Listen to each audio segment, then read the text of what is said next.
We're now live at TEDx Beacon Street, and sitting next to me is a writer, a songwriter, musician, Tanis Chalopin. Welcome, Tanis. Thank you so You much. just got off the stage, delivered a very passionate and powerful talk. How did it go, and what was it about?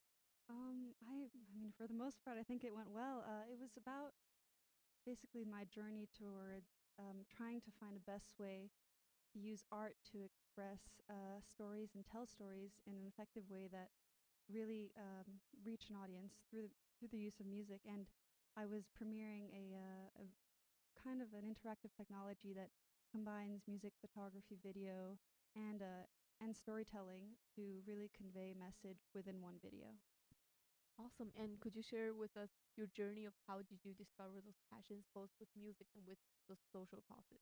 Yeah, so I had a very happy childhood, very protected childhood, and I moved to China in Beijing when I was 10 years old, and I volunteered at an orphanage, and it was actually more of a healing home, where they got abandoned children that had quite severe medical challenges, and were looking for the best way to heal them, and then try to get them adopted and give them a chance in life. And so I volunteered there, and I met some amazing kids, in particular one young boy who had so many problems, but still alive and still had a smile on his face. That at a 10-year-old, like really inspired me to try to make a change for him. And because of him, my entire life after that changed, because it kind of sent me down this path of trying to make social change, especially for children. And I mean, I haven't looked back. Awesome. And how have you been able to help them using music and using your talent? Well, I've used photography as a method of raising money. So, my very first book was about the Shui minority in Guizhou. That I produced a small coffee table book myself, and then sold it to schools and communities around me to raise money for Blue Sky. And then from people who saw that book, it led me to other projects. I did a project on the lost children of Indonesia and it was sponsored by another organization based in Indonesia. And then later on, I did another project for Blue Sky, also selling art exhibition. And most recently, I wrote a song called "Losing My Mind" that all the profits from that song actually went again to Blue Sky, because a lot of times they have to pay for surgery for the children, and so I usually they tend to contact me to see if I have any upcoming projects, and we'll always choose a kid to try to send him to whether it's the U.S. or Singapore to try to get surgeries, because some of them have very severe brain problems, or the skull is not letting the kid develop properly. At Blue Sky is the organization that you were working. Yeah, it I started with them, and I still stay in touch with them because I feel it's important to stay true to something you start with. Absolutely. And what are some of the challenges that you encountered on the way? Um, there's, I mean, a lot of challenges. It's obviously when you do something for profit, you have to consider that, um, the cost of doing things is it's not cheap. So I've always trying to find ways that people who are willing to help me for no cost. When I was 10 years old, I was lucky to live in China where there's factories everywhere. Um, so I managed to print out 1,000 books, and they were very kind to say that it was a sample print, and they didn't charge me for it. So along the way, it's been difficult, but I've been lucky enough to meet very kind and helpful people who've always allowed me to do the projects I've wanted to do.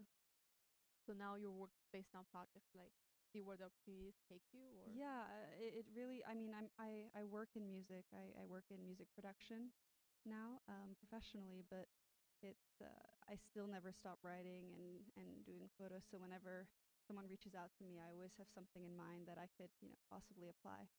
see. And where do you see your music take you to, say 5 years or 10 years down the line? What would be the cause that keep it? I think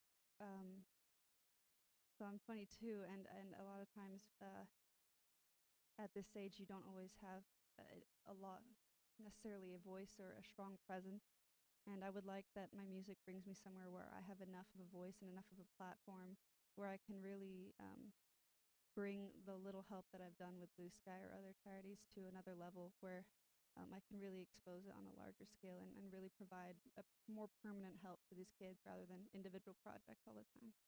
Absolutely. And is nonprofit in the realm that you're exploring, or Yeah, I mean, for those things, I like to keep it nonprofit. It's for me, it's not the goal. Yeah. Have you been able to go back to China and the village that you volunteered I to? have, and I've gone back there, and also Tanya, the founder of Blue Sky, is originally from Singapore, and so she's traveling back and forth. So sometimes, if a kid is having a surgery in Singapore, um, one of the kids I actually managed to sponsor, I went back to see him after his surgery. So I keep in touch with them all the time. Oh, that's wonderful. And I think the music world really needs someone like you who's passionate about social causes.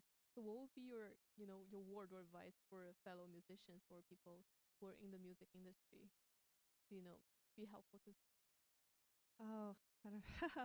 um, well, I can say this myself because I'm a struggling musician. M- the music industry today is so tough. It's so competitive, and for me, sometimes I find myself frustrated that I'm not necessarily in getting all the success I want in music, but by doing what I love at the same time and managing to help someone else's life, it does, I guess, somewhat selfishly provide you with somewhat of a satisfaction that you're doing what you love while still helping others. And I think that every musician who loves music should always seek to do what they love in an honest way and use that to help others. indeed. That's such an important message. Yeah. Thank you so much for that. Thank you. Yeah, and another question I guess is that for your projects you've done, what are some of the ways that for the general public to find out about your work, your multiple? Yes, so I have my website, which is my first name, Tanis, Tanis .world, and you can see there usually all my songs, my different projects, and also you can find links to the technology video that I just presented today. And on there, there's obviously links to other things as well, so it could lead you to Blue Sky and the other foundations I've worked with. Wonderful. Thank you so much, Denise. Thank you so much. If you want to check out Denise's full talk, please feel free to go to TEDxbeaconstreet.com. Thank you.